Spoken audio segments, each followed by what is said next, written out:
सध्या सोशल मीडियावर काय व्हायरल होईल हे सांगताच येत नाहीये.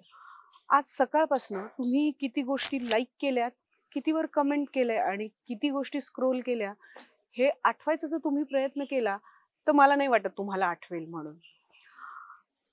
काल इटलीच्या पंतप्रधान मेलोनी या आपल्या पंतप्रधान मोदी यांना भेटल्या आणि त्यानंतर ट्विटरवर मेलोडी नावाचा नावाचा ट्रेंड सुरू झाला.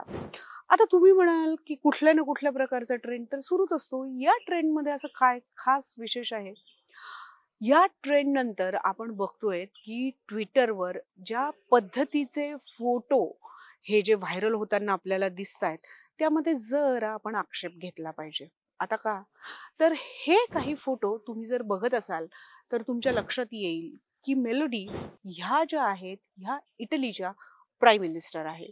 म्हणजे प्राईम मिनिस्टर म्हणजे खरं तर देशातलं एक अतिशय उच्च पद, बरोबर की नाही? पण त्यांचे काही फोटो सोशल मीडियावर मोदींसोबत विचित्र पद्धतीनं व्हायरल होत आहेत. त्याला विचित्र का बरं म्हणता येईल? तर कुठेतरी मायाळू पद्धतीनं त्या मोदींकडे लूक देत आहेत. काही फोटोजमध्ये त्यांची बॉडी लँग्वेज जी आहे ती अतिशय दिलखुलास आहे असं लिहिलं जात आहे आणि त्याबरोबरीनं खाली ज्या पद्धतीनं कॅप्शन्स दिले जात आहेत त्यावर आपण आक्षेप नोंदवायला हवा. याचं कारण असं आहे की एखाद्या उच्च पदावर असल्यानंतर महिलांची बॉडी लँग्वेज कशी असली पाहिजे हे आपण ठरवलेलं आहे आणि त्यामुळे मेलोडी यांची ही बॉडी लँग्वेज जी आहे ती कुठेतरी लोकांना खटकती आहे आणि त्याबरोबरीनं आपले पंतप्रधान मोदी यांच्याबरोबर त्यांचे फोटो जोडून त्याचं विचित्र पद्धतीचं नॅरेटिव्ह जे आहे ते तयार केलेलं आहे. ह्या नॅरेटिव्हला खरं तर आपण आक्षेप घेतला पाहिजे आणि त्याचं कारणही तसंच आहे. कारण एखाद्या राज्याचं, एखाद्या राष्ट्राचं, एखाद्या देशाचं उच्च पद जेव्हा महिलेकडे असतं, तेव्हा ते सहज काही येत नाही. त्याला काही पॅरामीटर्स असतात. त्यासाठी त्या पदासाठी आपली गुणवत्ता जी आहे ती त्यांना प्रूव्ह करावी लागते आणि असं असताना एखाद्या स्त्रीचा आणि एखाद्या पुरुषांचा बॉडी लँग्वेजचा काहीतरी अर्थ जुळवायचा आणि त्याचं नरेटिव्ह सेट करायचं, ही खरं तर सोशल मीडियाची एक प्रकारची टेंडन्सी झालेली आहे आणि यातनं आंतरराष्ट्रीय काय अगदी राज्यातील महिलाही सुटलेल्या नाहीयेत आणि खास करून नेत्या ज्या आहेत त्याही सुटलेल्या आपल्याला दिसून येत नाही.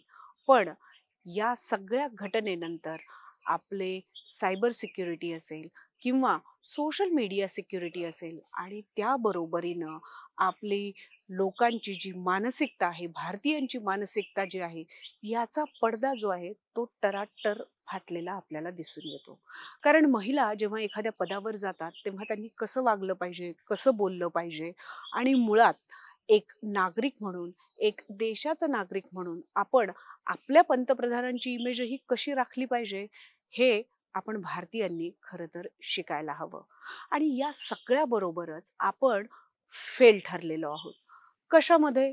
तर एक नागरिक म्हणून, एक जेंडर इक्वॅलिटीचे पुरस्कर्ते म्हणून आणि त्याबरोबरीनं सायबर स्पेस ही चांगल्या पद्धतीनं कशी वापरता येऊ शकते याचं उदाहरण खरं तर आपण सेट करू शकलो असतो. पण आपण भारतीय याच्यामध्ये पूर्णतः फेल ठरलेलो आहोत. हा आहे माझा अँगल. तुम्हाला याबद्दल काय वाटतं? हे कमेंट बॉक्समध्ये नोंदवायला विसरू नका.